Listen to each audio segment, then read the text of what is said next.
Because at the end of the day, you can tell members and providers anything you want to, but if you don't change actual behavior, you're really not making a difference.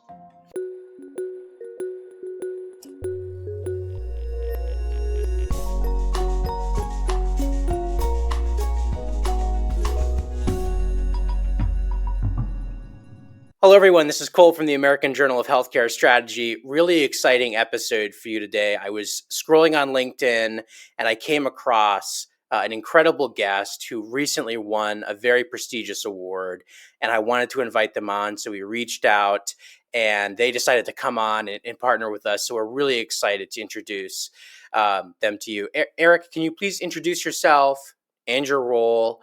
And then, of course, I'll talk a little bit more about that award that you won. Hi, I'm Eric Reimer from Healthmap Solutions, CEO, and really proud to be here and excited about the podcast. Thank you so much again for coming, Eric. So this is just it's incredible for me as well. When we started this podcast, it was small many months ago, and then now we've grown it and we get to have incredible guests like you come on it. And this is a big deal. The 2024 Entrepreneur of the Year, Life Sciences and Health Award winner. It's only one for that division in the entire country. And as I understand from some of my colleagues there, it's selected based on the state winners as well. So you also won the state award before winning the national award, right?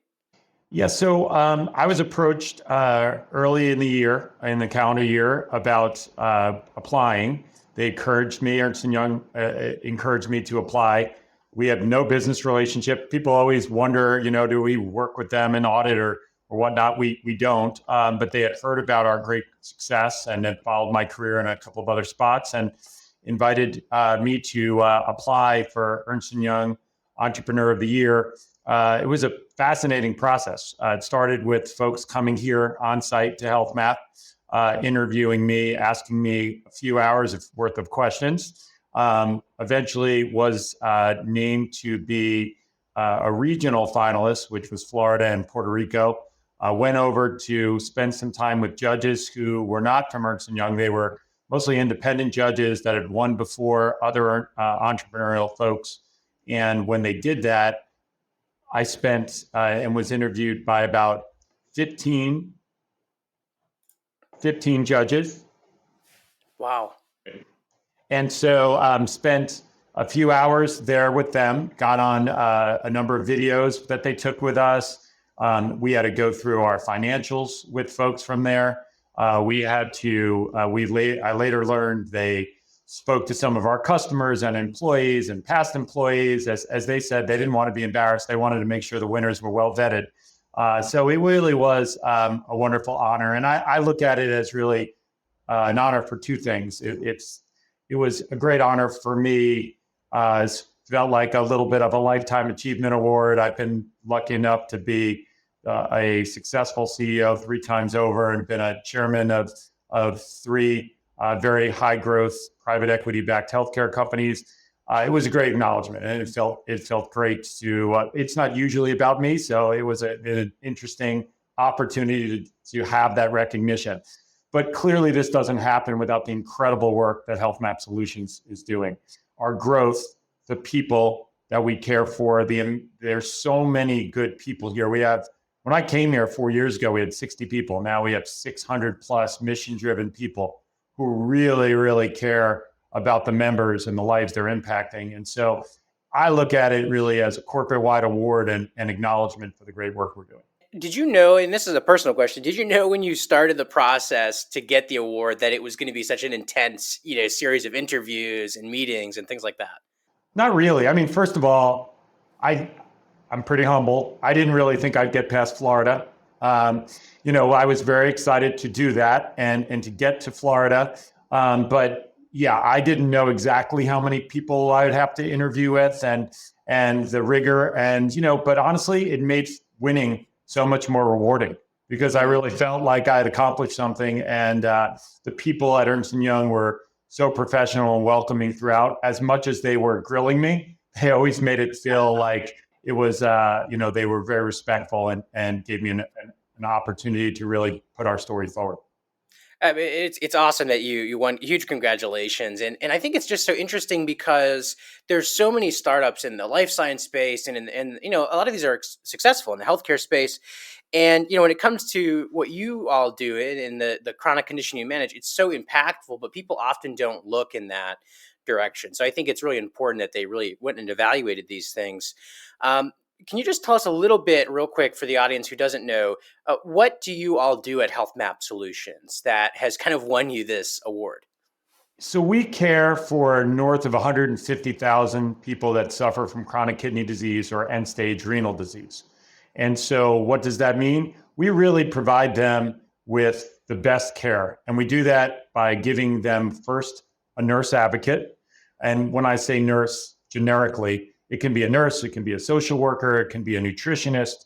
Um, and then we also work with their physicians to make sure that those members are getting the best care. So we want our members to be very proactive.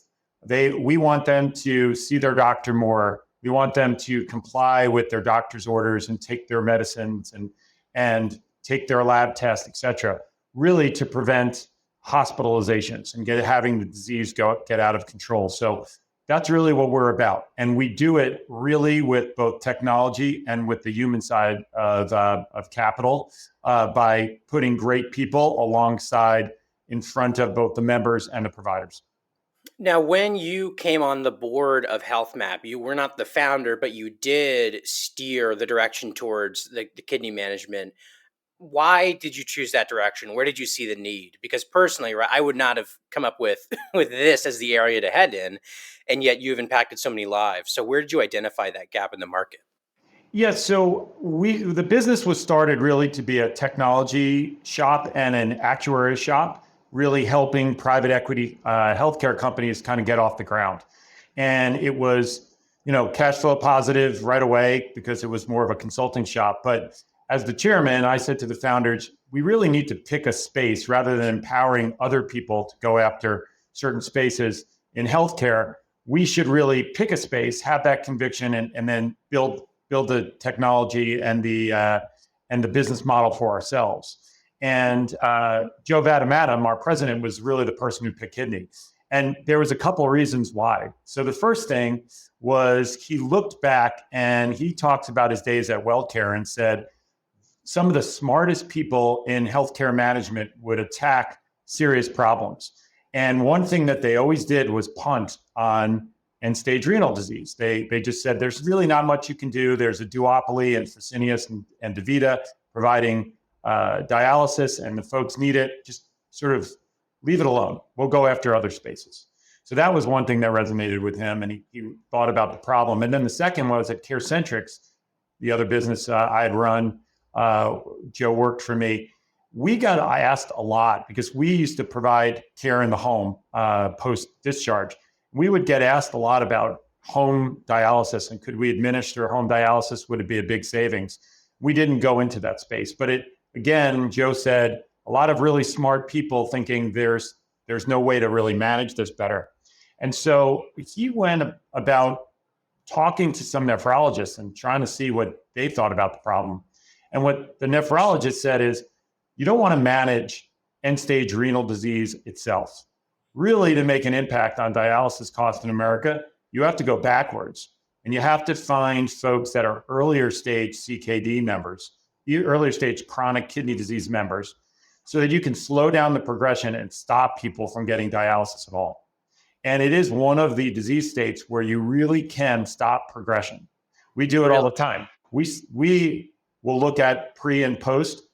We have about 30% less disease progression when we're managing it. And you do that, again, by finding stage 3s and 4s and 5s. And the way it works is a higher number means you're getting closer to dialysis, 5 being the highest right before dialysis. And so those folks are really, chronic kidney disease members are suffering from a range of comorbidities. Most of them, in addition to the kidney disease, have heart disease issues, cardiac. They also suffer from diabetes quite often. And so the best way to manage those 3s in particular is to work with both the primary care physicians and then try to get them into the right specialists. make sure that they're treating all their comorbidities, and you're doing those things to slow down the progression of the disease. How many years are we talking when you say slowing down the progression of the disease, right? What's the timeline looking like for that? So what we do is we look at the full population of members before we came in, what percentage of those moved to the following stage each year. Then we look at it during our management. So we're really looking at year by year. But we find we can stabilize people in stage 3 for many, many years, which is wonderful. It's life-changing. I mean, besides the fact that you're clearly saving material costs for the health plan, the members not having to enter dialysis, which is a very, very cumbersome treatment that really becomes all-encompassing to a member. They go into the clinics, which is most often what happens. 3 times a week, they're sitting in a chair for multiple hours a day. They're not able to hold a job. They're not able to travel, et cetera. But if you go backwards and you treat these folks, you can just make such a difference in their lives. It's very interesting that this approach has not been taken before, or at least not taken effectively, because I think of the patient experience as tremendous. Probably the quality improvement on this is tremendous because, like you're saying, this dialysis is very cumbersome. I've had a friend who did home dialysis, and even that, people talk about home dialysis as how much better it is, but it's not easy for the patient or the member. And then I'm also thinking about the high touch nature of this because you're saying you're assigning a nurse navigator to them that's going to work with them on this. Has that, do you think, improved the kind of customer experience or the CAP scores, things like that, since they're in such high contact? Yeah, so a couple questions in there. I'll go back to the first one, which is why haven't people done this? I think in healthcare, and I've been associated with a lot of these companies, you deal with the most acute issue, right? You deal with very expensive surgeries. Dialysis, for example, is one of the most expensive things somebody can get. So naturally, everyone focuses on dialysis. If you look at this space from CKD3, chronic kidney disease 3, all the way to ESRD, and you define that as the population we're managing, only about 10% of the spend is dialysis, which is surprising to people. 60% of the spend is facility costs, people going into inpatient settings. So really the way to attack it is on the inpatient side. And again, I think most people saw the shiny object as dialysis, went there, tried to take 5% or so out of dialysis spend. And again, if it's only 10% of the spend and you take 5% out, you're not moving the needle at all. But to go backwards, I think that everyone is starting to realize that some of the low-hanging fruit has been taken in healthcare, and to really make a difference on ongoing costs in our society, you really have to go after the chronically ill. And that's frankly a lot harder than putting in a prior authorization on a surgery and making sure something meets medical necessity criteria. And again, I'm not saying that doesn't have value. I've done that in the past too. But this is a lot more complicated. You're really building this longitudinal relationship with a member and then asking them to do things today that may not show up in the savings, for 6 months or a year or 2 years. And so you need the health plan to buy into that as well. But I think the health plans understand now that value proposition. You mentioned your second question was having a nurse advocate. Is that helpful? So what we do is we really want to meet the member and the physician, if you will, where they are. So there is a large range of members when you start talking about CKD3 all the way to ESRD members. Some of those folks are homebound. Some of those folks are employed at a company like mine that are coming to work, 50 hours a week. There's a very different range, and they all have different comorbidities, et cetera. So you've got to figure out a way to take your systems, use technology to first build a customized care plan. Because again, you're dealing with the whole member, not just with kidney disease, when at least we are. And so that really requires you to build a customized care plan. So that's one of the things that you have to be able to do. You also have to be able to work with the doctors that they trust. And, this is an unbelievable stat and shocks a lot of people. But stage 3 kidney members, only about 50% have ever seen a nephrologist. And in stage 4s and 5s, even, it's only about 60%. Wow. A lot of these folks are getting their care through a PCP, or a cardiologist or endocrinologist, or some combination thereof. And so you've got to work with those doctors as well, trying to get that member to see a nephrologist when they need to, but also not dismissing the PCP. They have a critical role to play. If you go back to what I was saying, for stage 3, probably the most important thing you could do is really manage those comorbidities well. And no one's in a spot to do that better than the PCP, because they see all the things this member's going through. And so putting that connection back to the PCP, even when a specialist is involved, is critically important. We don't see our competitors doing that quite like we are. And then even with the way we work with members, we titrate our interventions. So there are folks in our industry that will say, we have a great app. If you go on the app, technology is going to solve your challenges and almost coach you. And then you have other folks, the other extreme, that say, we're going to send somebody into your home, a nurse or even a doctor. They're going to work with you and care for you. Really, we see this variety of needs. And the only way to do this at scale and actually produce a return on investment for the health plans that are funding this program is really to titrate the intervention based on need. So every member has different needs. Some folks need that care in the home. Some folks just need a digital touch point. But quite often it's a complementary of those things. Maybe it's the first visit becomes a home visit or a call with one of our nurses, but maybe they need a nightly reminder to take their meds. Having a nurse come to the home and remind someone that we haven't seen them refill their prescription is not a great use of a nurse's time or the member's time. There's an easier way to communicate with them quickly and effectively, and that's what we do. We really customize our solution. And more, I talk about how it's not people or technology, it's people empowered by technology, and the complements of those two. And really, the intelligence that we use is, what's the best touch point? What's the best timing? What's the best medium? What's the best message that really changes behavior? Because at the end of the day, you can tell members and providers anything you want to, but if you don't change actual behavior, you're really not making a difference. I am really impressed with the approach, and I think we're going to have you and your team on in future episodes to discuss this, because it's a very unique approach. It's a very intelligent approach, and it's also efficient, and that's something that really interests me. I have a lot of different questions I could ask. I think one of the things that my colleague had said to me, his name is Alex. He's very popular on LinkedIn. Is he said, we need to figure out how to make staying healthy profitable compared to always treating that really kind of end case scenario. And that kind of seems like what you're doing is you're making preventive care customized and efficient, even though it's not preventive because they still are, stage 3, 4, and 5, but you're able to reduce getting to that, really negative area. Do you think that, and I guess this is the big question, why do you think, or why can't we do kidney stage 2 and 1? What are the limits there? And that probably is just my kind of clinical ignorance, but why did you choose 3, 4, and 5 as the stages? Yeah, in a perfect world, everybody should be on top of their diet and their exercise and the care that they give themselves, right? They should be doing their annual wellness visits, et cetera.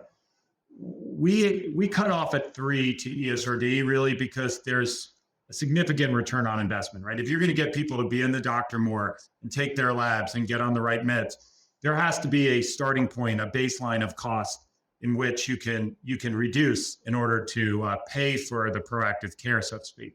So, we're taking the inpatient facility cost. I mentioned the 60% of the cost. We're taking that down 20 to 30% for our customers. That funds a lot of this program and a lot of that care. It would be tough to do our program for CKD 1s and 2s and produce an ROI. What we have suggested, because we do get asked that sometimes by health plans, is we can do some of what we would call monitoring, where we're giving the digital tools to members so they can manage things. We're also then look at claims and look at events that tell us that person is really one of the highest utilizers, 1 or 2, and likely to progress, and then we can jump in. So we could do a modified program on the ones and twos and make it make sense. Probably, you'd have to really limit the labor expense in order to make the return on investment make sense.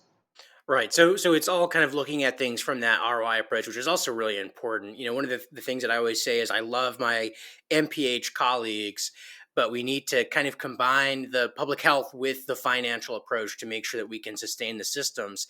And what a smart approach that you're taking with this. I have to ask you before we conclude, it's kind of a selfish question, but you've come into and led various organizations very successfully. Any advice for individuals who are looking to kind of grow a company to this size or looking to innovate within this space? Any core values as a leader? Any advice like that you can give us? Well, I love giving advice. So happy to do so. I mean, the core values we have at our company, we tell folks it's not enough to just present information. You have to go above and beyond. You have to make the connection with someone. As an example, you get a sense when you're talking to someone, if you say, we really want you to go see a nephrologist, and make an appointment, are they really going to do that? Or do they need some hand holding? If so, let's go ahead and help schedule that for them. Let's find and make a referral for them. If they're not taking their meds, a lot of times they know they're not taking their meds. There's a reason. Make sure you're asking the right questions. And if the answer is I can't get to the pharmacy, let's work with them to figure out how to do that. So that's one. Constant improvement. I think a lot of folks are always fearful of saying that they don't have it perfect. We're not perfect. None of us are perfect. Our model isn't perfect. The only way to really figure out how to do better is asking the frontline people who talk to members and providers, how would we do better? And so we do that all the time, and we reward people for coming forward with advice and opinions. And I think you should constantly solicit advice and opinions and then decide what's useful and what's not useful. I think ultimately, though, it comes down to being ethical, hardworking, resilient. And I think, the way you bring those values to a company, you have to start by bringing them yourself, right? I think you have to be a leader that walks the walk. And I think that starts there. I think the hirings that you do, and the promotions, it has to be people that represent those core values. So it's really that you're putting your money where your mouth is. You're showing what you really reward. And then I spend a lot of time with the high potentials in our company. It's probably the thing I like best, mentoring them and making sure that they get guidance and making sure that they ask questions and making sure that they get feedback. So I think that's all really important. As far as when you're starting a company, advice, the first thing I'd say is it's rarely linear. People come out with a business plan and they think about a business and how it's going to go. And quite often you've got to wig and wag and move around and change things. And, you have a year where you think you're right on top of things. And then you take a setback for half a year and then you got to jump ahead 2 years. And you've just got to know and be prepared that you've got this long journey ahead of you and that you've got to have the resources and you've got to have the mentality that you're going to stick that out.